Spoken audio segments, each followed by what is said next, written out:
Baik, Ananda semua, Assalamualaikum warahmatullahi wabarakatuh. Waalaikumsalam warahmatullahi wabarakatuh. Selamat pagi semuanya, semoga dalam keadaan sehat. Baik, sebelum kita memulai pembelajaran hari ini, marilah kita berdoa untuk secara masing-masing. Berdoa dimulai. Berdoa selesai. Sebelum kita mulai pembelajaran, Bapak ingin mengabsen kehadiran Ananda semua. Bapak panggil Ahmad Fauzil, Fembianora, Hadir Pak. Randi Perdana Putra, Taufik Hidayat, Maulana Ilyas. Baik. Mungkin absensi Bapak cukupkan. Saya lihat akhir-akhir ini mahasiswa rajin hadir, tidak ada yang bolos. Jadi untuk pembelajaran hari ini kita akan belajar mengenai pemeliharaan komponen teknik otomotif. Sebelum kita mulai belajar, Bapak ingin tahu sampai mana pemahaman siswa terkait materi yang Bapak sampaikan di minggu yang lalu, juga mengenai pemeliharaan komponen teknik otomotif. Jadi semua siswa pasti punya motor di rumah dan bahkan ada yang punya mobil. Coba sebutkan siapa yang bisa menanggapi kenapa motor atau mobil di rumah selalu harus diservis setiap bulannya. Ada yang bisa jawab?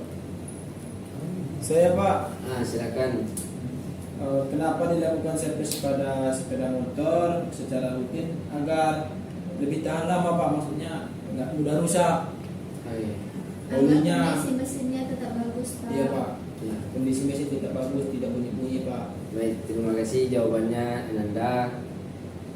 Saya sangat senang mendengar jawaban seperti itu. Berarti pemahaman Ananda terkait pemeliharaan komponen otomotif sudah ada gambaran terkait hal itu. Jadi bisa Bapak mulai untuk materi pertama. Bisa Pak. Jadi motor bakar. Jadi di dalam motor bakar itu ada dua pembagian. Yang pertama adalah motor pembakaran luar dan motor pembakaran dalam. Motor pembakaran luar atau external combustion engine maksudnya adalah motor pembakaran di mana proses pembakarannya terjadi di luar engine atau di luar mesin itu sendiri, sehingga tenaga hasil dari pembakaran itu disalurkan ke dalam engine nantinya. Contohnya yaitu mesin nuklir turbin, mesin uap, mesin turbin uap. Bisa kita lihat seperti contoh pada kereta api yang masih menggunakan batu bara. Jadi batu bara itu dibakar di luar engine. Kemudian hasil uap yang dihasilkan pada saat pembakaran itu disalurkan ke dalam engine. Kemudian baru bisa menggerakkan engine pada kereta api tersebut. Jadi motor pembakaran luar ini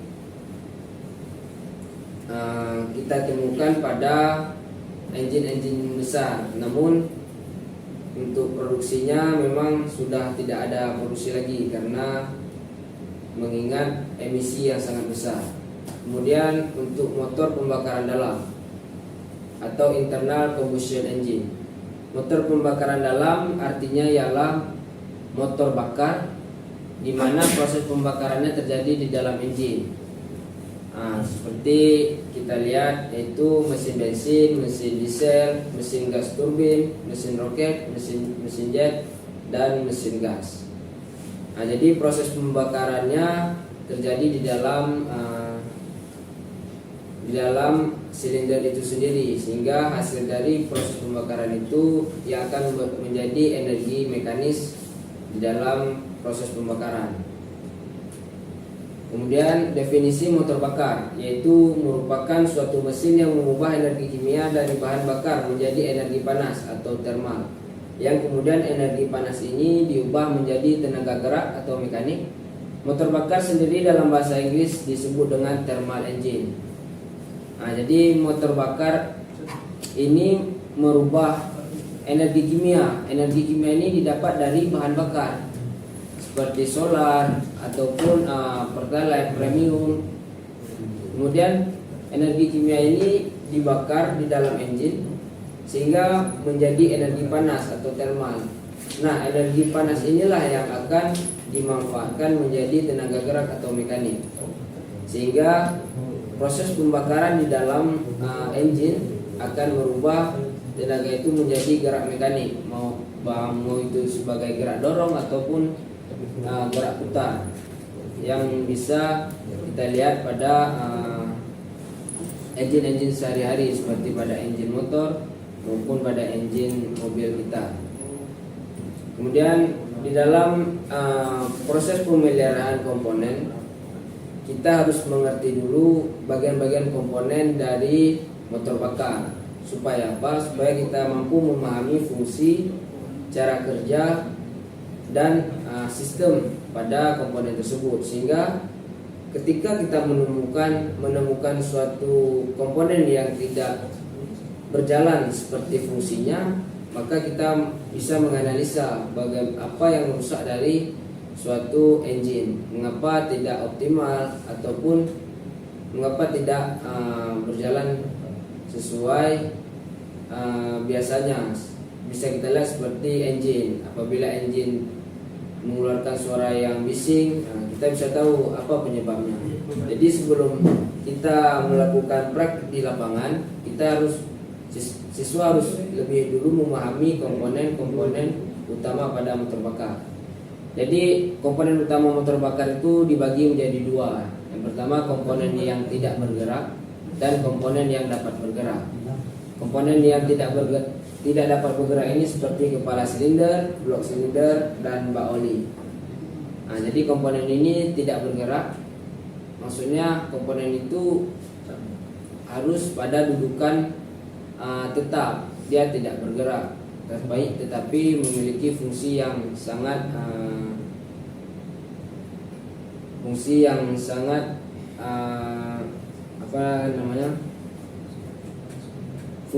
vital. Jadi apabila terdapat sedikit kesalahan di dalam proses produksi maupun sistem kerjanya, maka semua bagian di dalam engine tersebut akan mengalami gangguan.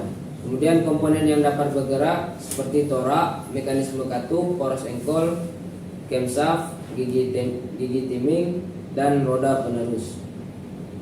Yang pertama adalah kepala silinder. Fungsinya yaitu sebagai penutup blok silinder. Yang kedua, ruang pencampuran bahan bakar dan udara. Yang ketiga, menempatkan mekanisme katup, manifold, dan busi. Nah, jadi pada kepala silinder ini terdapat ruang bakar. Jadi ruang bakar ini tidaklah besar.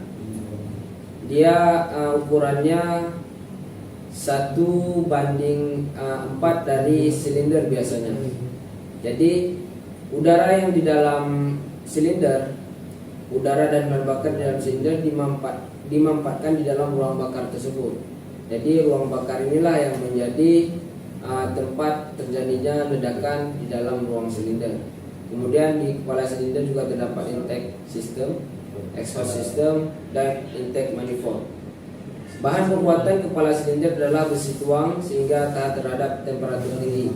Bahan lain yaitu paduan aluminium sehingga memiliki kemampuan pendinginan yang lebih baik daripada bahan besi tuang. Jadi di dalam kepala silinder ini juga dilengkapi dengan water jacket. Water jacket ini tujuannya untuk menjaga suhu pada kepala silinder, karena ketika suhu kepala silinder ini naik atau istilahnya high temperature, maka dia bisa saja berubah bentuk, dan ini ini sangat dihindari, karena apabila terdapat perubahan bentuk pada kepala silinder maka akan rawan terjadi kebocoran, sehingga tekanan kompresi di dalam ruang bakar tersebut akan hilang biasanya. Kemudian blok silinder. Blok silinder fungsinya untuk yang pertama tempat piston bergerak naik dan turun. Yang kedua menopang komponen mesin lainnya. Blok silinder merupakan inti daripada mesin dan bahan dari silinder blok kebanyakan terbuat dari besi tua. Tapi pada mesin dengan teknologi tinggi seperti sekarang blok silinder terbuat dari paduan aluminium karena aluminium lebih mudah meradiasikan panas alias lebih mudah dingin. Jadi bisa kita lihat perbandingan blok silinder pada kijang K7 maupun K5 dengan mesin Agia sekarang ini. Jadi blok silinder dulu itu memang terbuat dari besi tua, padat besinya, sehingga bebannya pun lebih besar. Berbeda dengan silinder pada Agia itu blok silindernya dia terbuat dari paduan aluminium. Dan ini salah satu kelebihannya itu lebih ringan sehingga tenaga mesin tidak terbuang, sehingga efisiensi mesin lebih besar. Jadi blok silinder ini dibuat dengan komposisi yang terbaik supaya dapat menggerakkan piston dengan mulus. Artinya apa? Perubahan yang terjadi akibat dari panas tidak mempengaruhi blok silinder sehingga mesin dapat berjalan dengan fungsinya. Kemudian bak oli. Fungsi dari bak oli adalah untuk menampung oli mesin untuk perlumasan. Pada bak oli terdapat gasket yang berfungsi untuk mencegah kebocoran oli.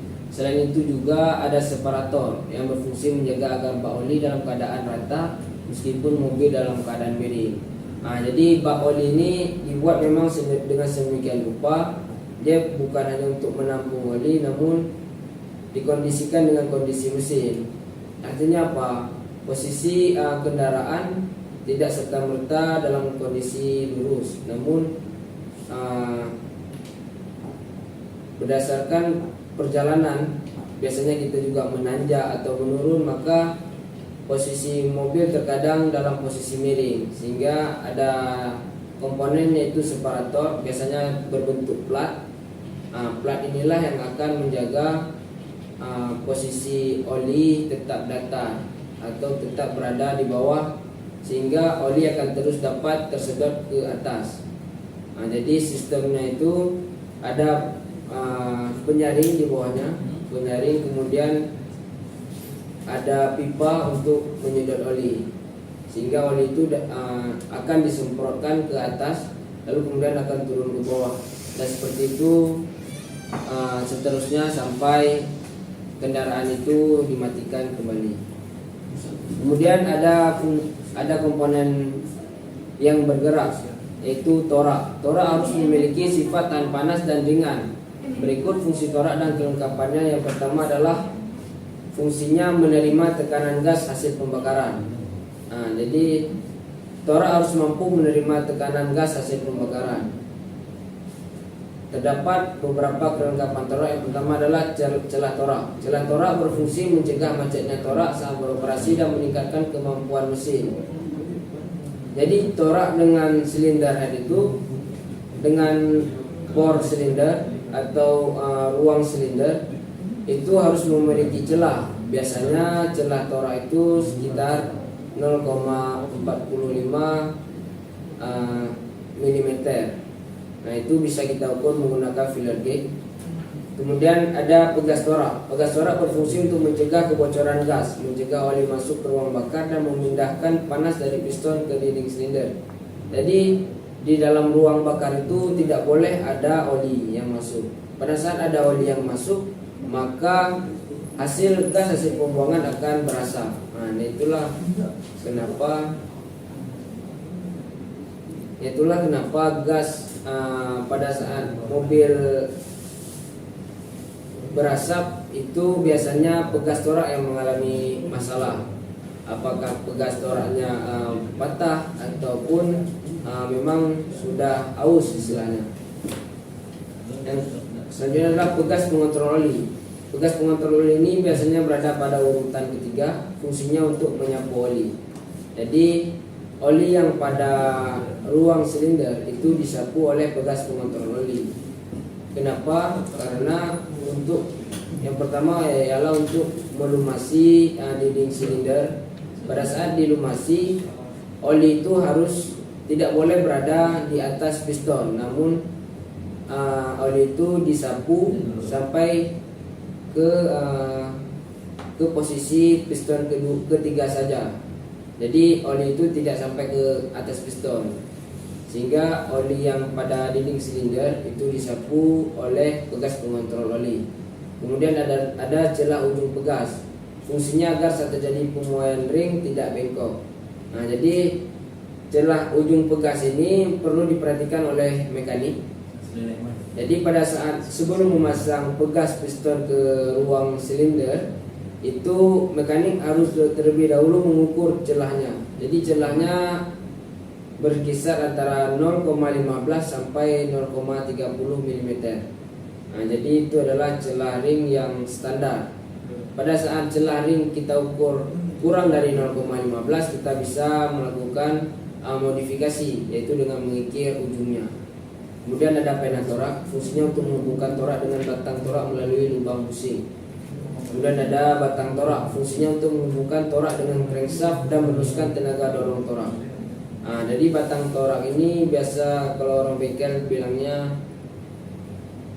adalah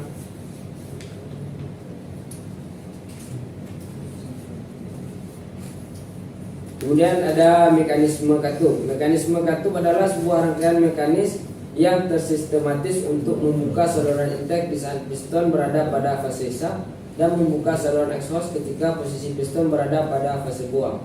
Nah, mengapa mekanisme katup ini disebut adalah rangkaian mekanis yang tersistematis? Artinya adalah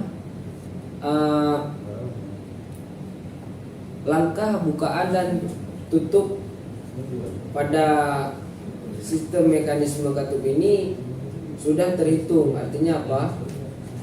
Pada saat derajat sekian dia harus membuka, dan pada saat derajat sekian dia harus menutup. Nah, contohnya pada kendaraan kijang. Jadi ketika langkah hisap, piston berada di TMB atau titik mati bawah, kemudian naik ke atas.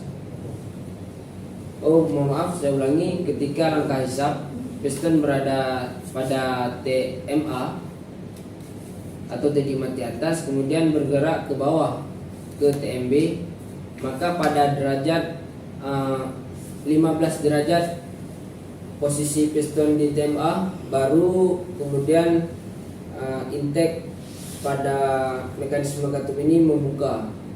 Kenapa harus pada 15 derajat? Karena apabila pembukaannya terlalu cepat, itu masih ada istilahnya free play. Jadi free play antara intake dan exhaust masih dalam keadaan sama-sama membuka, sehingga apabila pembukaan pada intake terlalu cepat, maka gas sisa pembakaran masih bisa menyulut ke atas atau ke dalam karburator.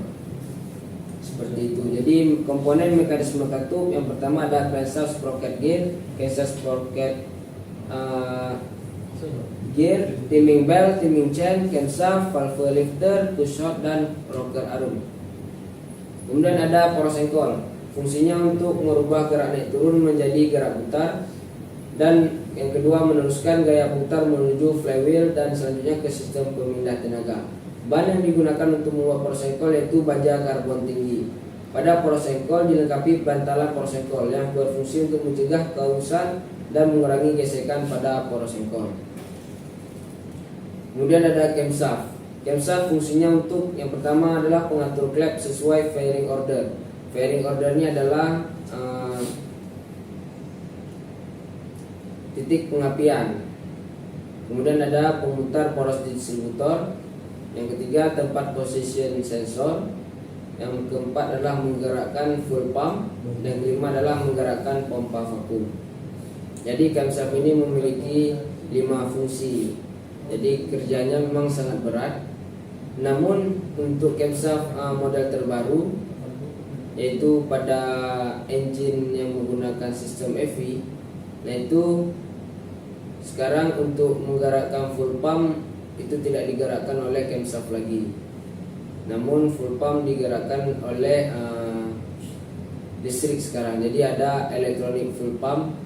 Dan ini salah satu fungsinya itu untuk membuat efisiensi mesin menjadi lebih besar.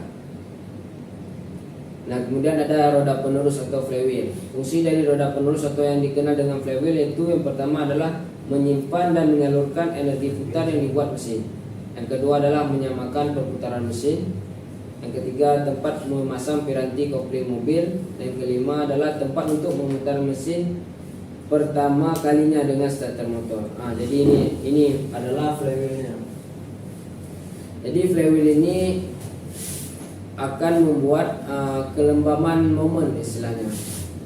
Jadi momen yang diberikan oleh ledakan dari piston tadi kemudian disalurkan melalui crankshaft atau poros engkol, lalu kelembaman dari momen tersebut akan disimpan oleh flywheel. Jadi flywheel ini akan terus berputar apabila tidak ada tenaga yang menghentikannya, seperti itu. Jadi flywheel ini juga menjadi salah satu komponen yang sangat penting di dalam komponen utama motor bakar. Jadi itulah komponen-komponen pada motor bakar. Kemudian Bapak akan jelaskan mengenai prinsip kerja motor bakar. Mengapa siswa perlu untuk mengetahui prinsip kerja motor bakar? Supaya siswa dapat memahami mengapa suatu engine itu dapat hidup. Nanti Bapak akan jelaskan apa syarat-syarat mesin dapat hidup. Namun sebelumnya siswa harus paham dulu bagaimana prinsip kerja motor bakar. Jadi motor bakar torak menggunakan beberapa silinder yang di dalamnya terdapat torak yang bergerak translasi bolak-balik atau rotating engine. Beberapa silinder, namun di motor terkadang hanya memakai satu silinder. Kemudian di dalam silinder itulah terjadi pembakaran antara bahan bakar dengan oksigen dari udara. Jadi antara bahan bakar dengan oksigen. Pada saat bahan bakar ada, namun oksigen atau udara yang masuk ke dalam silinder tidak sesuai atau campurannya tidak bagus, maka pembakaran tidak bisa terjadi. Karena syarat suatu api atau terjadi ledakan maka harus disertai dengan adanya oksigen. Kemudian Bapak lanjutkan itu gas pembakaran yang dihasilkan oleh proses tersebut mampu menggerakkan torak yang dihubungkan dengan poros engkol oleh batang penghubung. Gerak translasi torak tadi menyebabkan gerak rotasi pada poros engkol. Berdasarkan langkah kerjanya, motor bakar dibedakan menjadi motor bakar 4 langkah dan motor bakar 2 langkah. Jadi siswa Bapak jelaskan terlebih dahulu siklus kerja motor bakar 4 tak. Yang pertama adalah langkah hisap. Langkah hisap, piston bergerak dari TMA, berarti dari titik atas ke titik mati bawah TMB.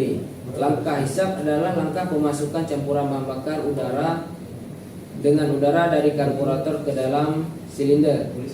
Pada langkah ini katup masuk in terbuka dan katup buang atau X tertutup. Jadi udara masuk dari sini, katup ini terbuka, katup X-nya tertutup, kemudian piston bergerak. Hasil dari gerakan piston ini akan menyebabkan udara dan bahan bakar di dalam karburator masuk ke dalam ruang bakar. Jadi stroke atau langkah yang terjadi di dalam silinder yang menyebabkan udara terhisap ke dalam silinder. Kemudian langkah kompresi.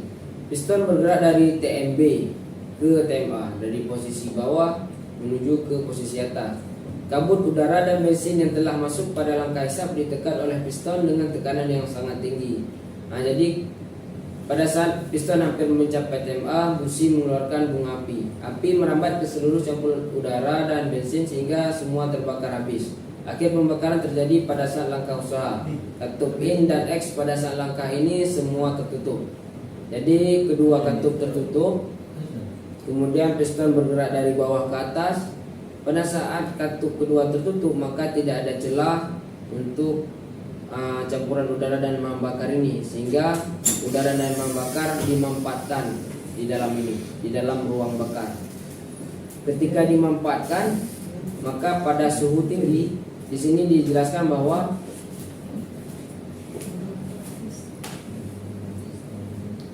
pada saat piston hampir mencapai TMA, jadi piston hampir mencapai TMA, busi baru mengeluarkan bunga api.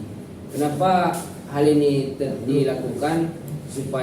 Karena di dalam proses pembakaran itu terdapat delay, artinya delay itu adalah waktu bahan bakar dapat terbakar dengan sempurna. Jadi delay ini biasanya pada derajat 7 derajat misalnya. Untuk standarnya 7 sampai 10 derajat. Jadi 7 sampai 10 derajat sebelum piston mencapai TMA, maka busi akan memercikan bunga api. Kemudian 3 derajat piston sudah turun kembali, maka terjadi ledakan di dalam ruang bakar sehingga piston akan terdorong ke bawah.